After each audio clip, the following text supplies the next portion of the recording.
Tervetuloa seuraamaan My Dayta, kun mä yritän elättää itteni prinsessana tai muuna hahmona yhdessä hänen kanssa. On se kyllä miehillä elämä helppoa, kun ei tarvitse pakkelia laittaa naamaa hirveästi tai tälläytyä sen kummemmin, mutta sillä välin meikäläinen vaihtoi vaatteet, meni pihaan, kun vielä satoi lunta ja odotin, että kyyti saapui sit kohti Helsinkiä. Mitä tuumit poro-ulkonäöstä? Ottaisitko samanlaisen muuten kotia? Paalupaikalle päästy ja sitten ei muuta kuin leiriytymään ja purkamaan meidän tavarat. Tällä kertaa me sain näyttää ihan ihmiseltä, mutta Riiasta totta kai tehtiin upea jääprinsessa. Varmaan!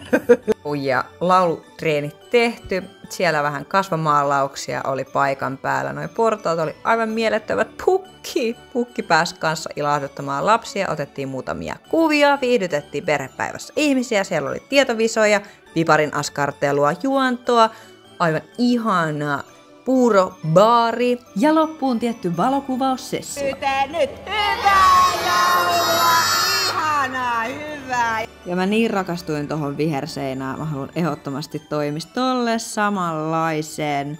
Ei muuta kuin päivä paketissa. Kiitos Eläketurvakeskus. Sitten lähdettiin vielä pyörii kauppakeskus Redissä ja kotia kohti. Mietitte, onko tää työpaikka kiusaamista, jos hän sanoo asiakkaille minua orjaksi?